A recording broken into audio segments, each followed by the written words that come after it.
Ma usun, et kõik on jõudnud ka küsimuse vastata. Panen küsimustega siis kinni.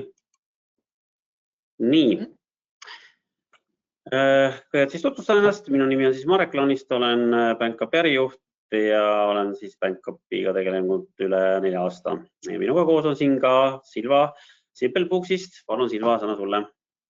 Aitäh, tere ka minu poolt. Mina olen Silva Saaliste ja töötan Simplebooksis pearaamatupidajana, ühtlasi ka kasutajatele toeks siin kasutajatöö osakonnas. Ja olen Simplebooksiga seotud olnud juba 7 aastat, natuke rohkemgi.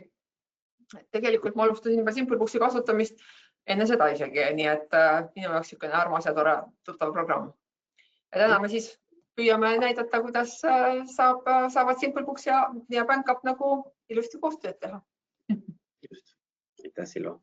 Nii, aga nüüd see küsimus, vaatame siis üle, et täitsa siin näeme, et siin on täna siis meil kuulamas siis ettevõtjaid ja raamatupidajaid suht võrdselt, et on siis 40% ettevõtjaid ja siis 40% ka raamatupidajaid, kes teenust pakuvad ja ka siis ettevõtteid raamatupidajaid veel 20%, nii et kõik esindajad on olemas, nii et. Aga enne kui alustame nüüd webinariga, siis paari sõnaga sellest korralduslikust poolest, et seesama nüüd see menüü, kus selle küsimusele vastasite, seal on olemas ka selline, seal hallis sektoris on olemas selline koht nagu questions. Ehk et seal on, kui selle noolekese peale vajutate, siis avaneb selline kastike ja sealt kastikeses saate siis kirjutada meile siis tänase webinari teema kohta küsimusi. Ja webinari siis lõpuks siis vastame nendele ja kõik, kes on täna selle webinari ennast registreerunud, siis kõigile saadame ka pärast webinari siis webinari salvestuse. Nii et kellelgi webinar nägemata ei jää. Ma arvan, nüüd sai vist kõik, nüüd saame siis alustada. Nii. Täna siis teemaks siis jah, et miks ja kuidas siis aktiveerida ühendus siis Simplebooks ja BankUpi vahel. Ja vaatame seda siis nii BankUpi kasutava ettevõtja kui Simplebooksi kasutava raamatupidaja vaatenurgast, et miks on see ühendus aktiveerimine kasulik, kuidas seda aktiveerida ja loomulikult ka teeme demo siis mõlemas keskkonnas, et kuidas need arved seal siis kahe keskkonna vahel siis liiguvad. Siin on ka selline vaade siis BankUpist, siin ma pikalt ei peatu, nagunii lähme hetke pärast päris BankUpi keskkonda, aga võib-olla paari sõnaga paar oluliselt asja, et saab siis ettevõtja siis BankUpis siis ostuarveid vastu võtta, müügiarved saata kõikidest võimalikest arvekanalitest, kõikidest võimalikesse kanalitesse ja loomulikult on ka olemas BankUpil oma äpp olemas, siin on ka näha siin telefoni pilt. Et siis selle äpiga saab samamoodi siis just paberarveid ja kviitungeid pildistada, mis siis BankUp digiteerib ja need jõuavad kenasti juba digiteeritud siis Simplebooksi. Nii, aga miks on siis kasulik see ühendus BankUpi ja Simplebooksi vahel aktiveerida? Et ennekõike, et siis raamatupidaja pääseks käsitsi andmete sisestamisest. Ettevõtjal tuleb lihtsalt ühe korra arve luua ja juba see siis nii müügi koostööarved liiguvadki Simplebooksi ja automaatselt siis kõik andmed õigetesse kohtadesse, õigetele väljadele. Samamoodi siis ostukviitungitega, et midagi käsitsi sisestama ei pea, äpiga pilt. BankUp digiteerib selle ja jällegi jõuab kõik juba digiteeritult automaatselt siis raamatupidajale Simplebooksi.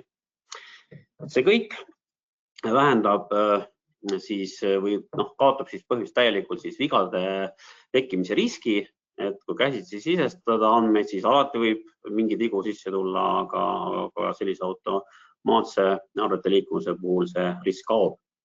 Samamoodi ei lähe dokumendid kaduma, need laekuvad kõik automaatselt, pole vaja enam neid kusagilt mailboxist ega drive'ist taga otsida ega digiteerida.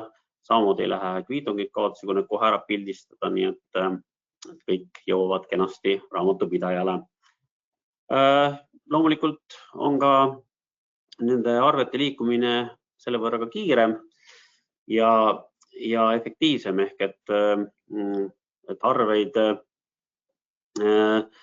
ühesõnaga, et arved saaks õigel-aegselt kõik siis tasutud, siis see ühesõnaga risk siis ka kaob, et mõni arve on kuskil kadunud ja siis hakkavad siis arvete ja kõiksuguste deklaratsioonide siis õigeaegsed siis tegevused venima, et kõik saab õigeaegselt tehtud raamatupidajal, see omakorda vähendab siis trahvide ja sanktsioonide riske, mis siis sellest võib tuleneda.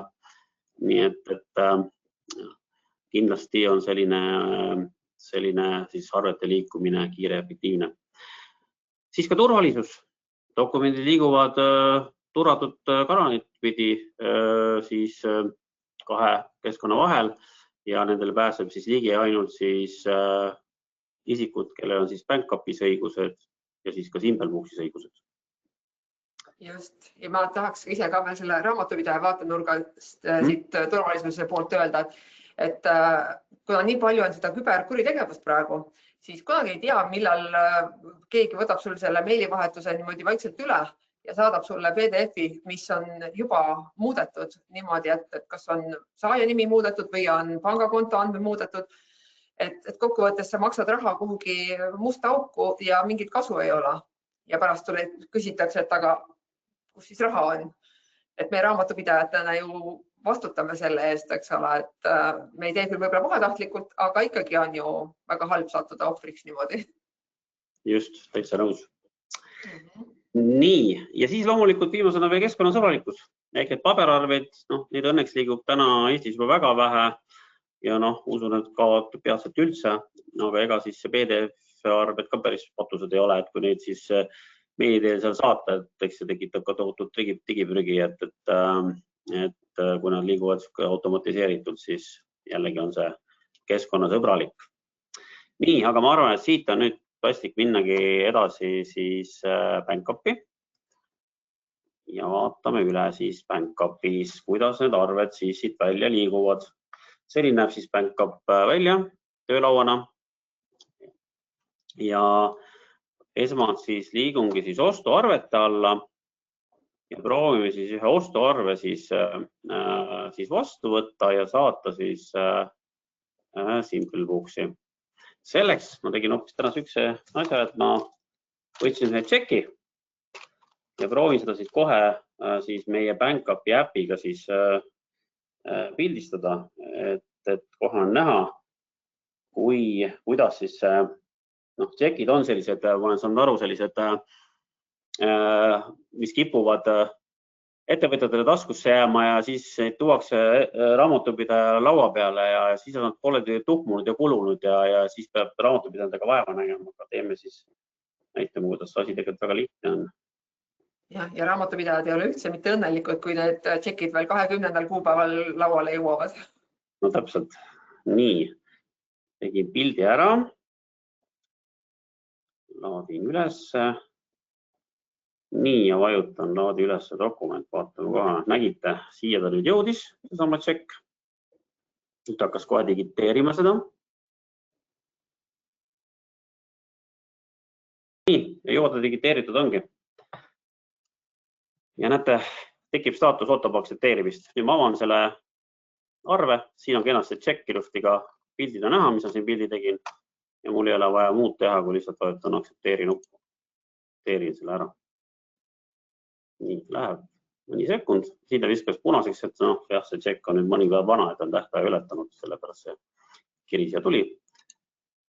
Ja kui ma nüüd vaatan uuesti sündmust alla, siis näete, siin on näha, et dokument edastati edukalt raamatupidajale.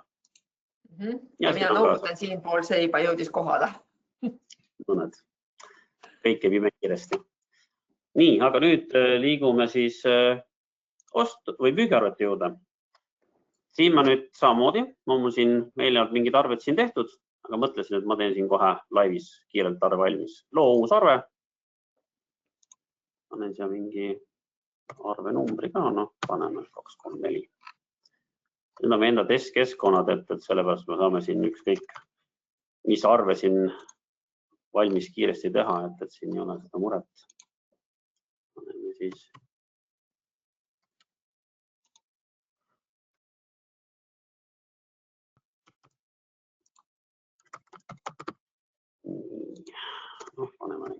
eurot juurde. Nii ongi arve valmis. Ja nüüd ei ole muud kui siin on olemas siis salvesta saada ja on siis salvesta nupp, et kui salvesta saada, siis ta läheb kohe teele, aga kui salvestada, siis see kohe teele ei lähe. Üks asi veel enne, et siin dokumendi number, et ma sisestasin selle arve numbri siis siia ise praegu käsitsi. Aga siin on ka olemas ka selline võimalus, et on võimalik, et siis BankUp ise automaatselt paneb neid arvenumbreid, selleks tuleb siis automaatne arvete nummerdamise skeem nagu sisse lülitada. Ma salvestan selle kõigepealt ära. Nii. Mõtlesin korra, mõtleb nii, nüüd on ta valmis juba mustandina. Ma korra, enne kui ma selle nüüd siit ära saadan, ma korra hüppan siia seletada, näitan, kus see on. Siin on müügiarved ja näete koosta arved BankUpis ja siin on automaatne nummerdamine. Ehk et kui see sisse lüüda, siis saab siin siis automaatse et siis BankUp ise juba jälgib, et kõik arved läheks siis järjekorras ja on nummerdatud. Aga ma arvan, et kujutan ette seda, et kui kasutaja näiteks tahab osad arved teha otse SimpleBooksis ja osad BankUpis, et siis tal on kavalam mitte lülitada seda automaatselt nummerdamist sisse. Just ta saab ise nagu jälgida seda arvet ja seda, et ei jookse nagu topelt või midagi sellist. Nii, avan selle arve. Arvevaade on siin kenasti kohe näha, vaatan, kas kõik on okei ja ei ole muud teha, kui lihtsalt saada nuppu vajutada. Aga siin sa oled enne ära ju määranud, kellele või kuidas see arve välja saadetakse, eks ole, et ta läheb kindlasti e-arvena välja. Siin on just, et siin läheb ta nüüd BankUpi keskkonda, siin on näha saatme BankUpi siseselt. Nii liigun korra siia alla, näitan ka sündmustalt ära. Ahaa, siin ta viskas on millegi pärast. Viskas ma tegin kas mingi vea, aga okei. Ehk et BankUpi ühesõnaga siin saab vastavalt siis, kui kliendil on näiteks see arvekanal on e-arve, siis kui klienti luues on selle taga juba äriregistri liides, siis seal juba automaatselt tuleb ka see kaasa siis ühesõnaga külge siis õige arvekanal ehk et e-arvekanal. Aga ma näitasin teist arvet, siit on ta kenasti näha ja siin on siis sündmustalle dokument edukalt edastatud raamatupidajale. Antud juhul ma võib-olla tegin siin ise mingisuguse väikse apsaka sisse. Ja, vaata korraks seda arvet uuesti, ma võin sulle öelda, mis seal viga on. Tegelikult programm ütleb meile ära. Ehk seal sündmuste all oli see, et arvenumber on juba olemas. Ehk see näitabki ära selle. See ongi nüüd tõend selle kohta, et miks ei tohi nagu topelt numbreid sattuda. Ehk et jah, et tuleb jälgida, et sama arvenumbriga ei tohi arvet teha. Mul praegu juhtus, et ma õnnestus sama arvenumbrit kasutada, et sellepärast mul siin vigaks läks, ehk et süsteem näitab kohe ära, ei luba nagu topelt selle arve sellega teha. Aga ma arvan, et see oli praegu väga hea näide tegelikult, et mis juhtub, kui topelt panna. Täpselt. Nii, aga see, et üldse need arved liiguksid nüüd SimpleBooksi, siis enne tuleb siis selleks siis ka SimpleBooksiga ühendus aktiveerida. See käib siit rakendust alt. Nii, siin on meil juba küll ühendus aktiveeritud, aga ma näitan selle teekonna ikkagi ära. Kui see aktiveeritud ei ole, on siin aktiveeri nupp. Nii, lähme siit edasi. See on vahest tekib ikka vahepeale sisse logimine, sest ei ole midagi vajatud, lihtsalt logi sisse. Näete, siin on SimpleBooks aktiveeritud, aga kui siin ei ole nüüd veel midagi aktiveeritud, siis panete loo uus. Arve eksport raamatupidamiseks. Järgmine ja siit juba valite SimpleBooksi ja uuesti järgmine. Ja siis te jõuate ükskõikse kohta, kus küsitakse ettevõtte ID-d ja API tunnust. Selle saab nüüd ettevõtja raamatupidaja käest siis juba SimpleBooksist. Raamatupidaja muuseum teab, kus täpsemalt see koht seal asub, kus neid leida. Kindlasti meil on ka olemas BankUpis selle kohta juhendid, aga siinkohal ma annangi nüüd sõna siis Silvale üle. Sina saad siis näidata, kus need täpsemalt siis SimpleBooksis leida ja kuidas, kus need ostu- ja müügiarved siis jõudsid. Nii, kohe annan sulle ekraani üle. sa peaksid vist kohe sinu eest raamiku peal olemas. Nii, on olemas, väga hea. Nüüd see esimene asi, see ettevõtte ID. Selle saab siit ülevalt menüü riba pealt. See on siin nende kaldkriipsude vahel. See on see osa, sigrimigri. Ja nüüd see API-võti tuleb siis nii-öelda siit, aga ma lähen korraks just teise keskkonda omal. Ehk siis seaded kasutajad alt, kui ma lisan uus kasutaja, siis ma lülitan siit sisse, et API kasutaja, määran nimetuse, salvestan ära ja siis mul tekibki nii-öelda võimalus selle API kasutaja nii-öelda võti kätte saada. Lähen nüüd tagasi uuesti siia. See oli siis see omakorda see sigrimigri. Ja need andmed lähevadki siis sinna BankApi keskkonda, et sellega on juba siis hästi. Ja ma usun, et ega nüüd kõigile meelde ei jää, et mismoodi see täpselt käis, aga siis SimpleBooksi API keskkonnas on meil olemas ka täitsa nii-öelda juhend selle kohta. Et kui lähete siia API keskkonda, siis võite panna otsingusse BankAp ja otsi ja siis tuleb välja selline juhend nagu BankAp liidestus. Et siin on nüüd täpsemalt kõik kirjas, kõik lingid, kust mida leida ja siis saab selle abil nii-öelda edasi liikuda.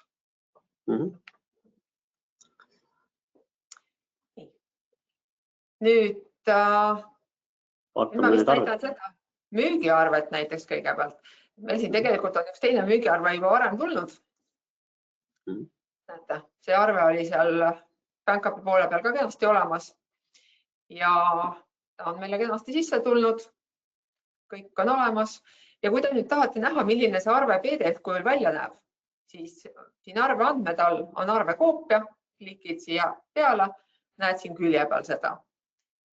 Kui sulle mingil põhjusel tundub, et see on liiga väike, tahad suuremalt näha, siis on siin toimingud menüüs on ka, et vaata arvet PDF kujul. Et minul on ta praegu siin lemmikuks märgitud, on ta mul siin üleval kohe. Saan panna niimoodi ja vaadata. Ja kui ma lähen nüüd ostuarvete alla, korraks läheme tegelikult ettevõtte ülevaate lehele. Ehk siin ettevõtte ülevaate leht on ka selline tore koht, kus iga kasutaja SimpleBooksi poolel saab enda vaatenurgast nagu asja paika sättida. Et mina olen hetkel tõstnud nii-öelda esimeseks omale ostuarvete ja müügiarvete paneelid siia. Et oletame, et kui minu töö ongi vaadata ja jälgida, et mis mul siia sisse on tulnud, siis ma panen need siia, jätan meelde, et mis mul umbes viimati oli siin ja kui vaatan, et midagi on nagu muutunud, siis ma lähen kindlasti vaatama ostuarvetesse, et saangi siit minna kõik ostuarved näiteks. Ja näete, seesama tšekk, mida Marek enne pildistas, on nüüd kenasti siin juba olemas. Ma klikingi ta siit lahti. Ja mul on siin, saan üle vaadata igasugused arveandmed, kuupäevad, asjad.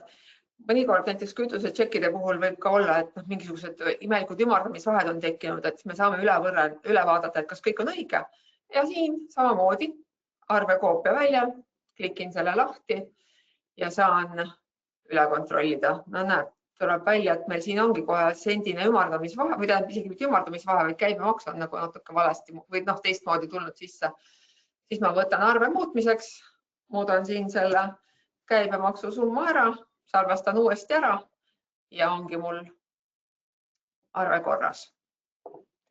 Jälle selline hea näide, mismoodi sellised asjad mõnikord. Lihtsalt tuleb üle kontrollida, ehk siis raamatupidaja roll nüüd selliste digiteeritud andmed puhul ongi see, et ma lihtsalt kontrollin üle, et kas mul on asjad õigesti, õigetel ridadel, õiged summad, nipet-näpet, mõnikord võib olla ju, et ei lähe täpselt. Ja praegusel hetkel meil oli tšekk, eks ole, aga kui mul oleks tegu arvega, mis mul on vaja omakorda nüüd panka maksmisele saata, siis ma saan kas koostada siit maksekorralduse faili otsa arve pealt või kui meil on pangaliides aktiveeritud, mida ma kõigil soovitan ikkagi kasutada ja täpselt samamoodi selleks, et vältida igasuguseid rumalaid näpukaid. Et siis seaded liidestused all on meil siis pangaliidestega võimalik nii-öelda siduda programm ja saata siis maksekorraldused otse panka, kus nad siis omakorda tuleb kinnitada. Nii. Ja kui nüüd keegi tahab küsida, et aga kas, kui mul ei ole varem seda klienti või tarnijat SimpleBooksis olemas ja tuleb BankApi poole pealt uus, siis need tekitatakse SimpleBooksi keskkonda siis automaatselt. Jällegi lähete näiteks pärast kliendid tarnijad alla, kui te tahate midagi juurde täiendada. Seda andmelit meil ennem ei olnudki. Nüüd ta on siin just olemas, et kui ma tahan, ma võin teha siin mingeid muudatusi ja hilisemalt siis on nii-öelda see muudetud andmetega juba. See hea täpsustus, et seda on varemalt küsitud ka, et kuidas, et kui meil tuleb ja seal ei ole klienti, et siis, et see on hea, et automaatselt kohe. Ja, just. Tekitab seda kliendi sinna mugav jälle. Ja, et ka kui käsitsi sisestada, siis tegelikult saab otse kas ostu- või müügiarvelt selle kliendi või tarnija lisada, et ei pea kuskile eraldi mingisugust, minema eraldi sisestama enne. Et saab jah otse tekitada. Nii, aga jah, ma ei teagi, nüüd sai niimoodi üle joostud need peamised asjad. Okei, aga tänud. Ma nüüd võtan ekraani uuesti üle, aga meil minu meelest sellega ongi tegelikult teemad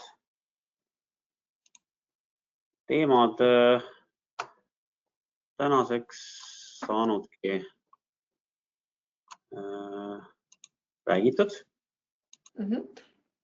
Nii et vaatame nüüd üle, kas on tekkinud küsimusi selle tänase webinari kohta. Kohe vaatan. Ma näen, et chatis on. Nii, siin on üks küsimus. Ja, vaatan kohe siit ka. Siin küsimus, tal on üks küsimus. Tööl avaldatud BankUp nii sarnane SimpleBooksiga ostu- ja müügiarvete tegemine. Mis põhjusel seda keskkonda mõistlik kasutada oleks? See tähendab, et ma saan ju otse SimpleBooksist arve esitada. No see ongi see, et kui juba ettevõtja kasutab BankUpi, et siis on see, et ta saab oma arved mugavalt siis SimpleBooksi kui raamatupidaja SimpleBooksis. Kui ettevõtja juba on ka näiteks SimpleBooks kui raamatupidaja, see olen nüüd raamatupidajatest, et kindlasti osad raamatupidajad lubavad SimpleBooksi või oma raamatupidamisprogrammi siis ettevõtjaid, osad võib-olla ei taha, et see nii oleks. Et see on, Silva oskab seda paremini öelda, kuidas see tegelikult päris nüüd käib, eks. Aga ma olen kuulnud, et on nii ja naa. Ehk et kui ikkagi ettevõtja, paljud raamatupidajad tahavad, et ettevõtja oleks oma töökeskkond, kus ta saab siis majandada ja toimetada, et ta ei ole seal samas raamatupidamis tarkvaras.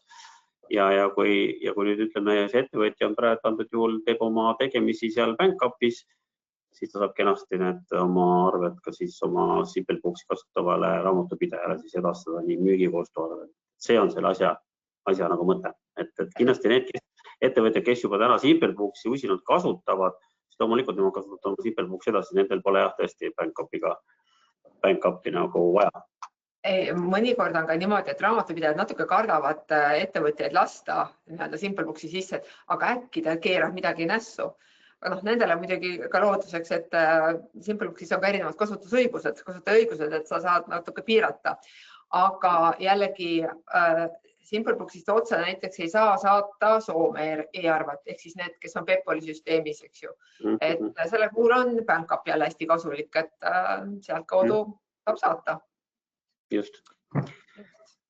Nii, siin on veel üks küsimus, et mainisite, et e-arveid saab ka vastu võtta. Kas ma peaks selleks BankUpis eraldi teenus aktiveerima? Ütleme nii, et jah, kas nüüd öelda teenus, aga jah, selles mõttes selleks tuleb, kui te soovite hakata ostuarved vastu võtma e-arvetena, siis tuleb selles soovis kirjutada. Me siis juba omalt poolt siis avame teie ettevõtte siis Eesti e-arve võrgustikus ja teil tuleb lihtsalt mingite päevade pärast minna siis äriregistrist seda siis kannet kinnitama ja saate ka hakata e-arveid BankUpis vastu võtma. Et see tuleb jah, et e-arvete vastuvõtmine tuleb jah, selleks tuleb niisugune väike tegevus ära teha, aga mis puudutab e-arve saatis, siis see on kohe juba BankUpis olemas, selle jaoks ei pea mingisuguseid eraldi tegevusi tegema.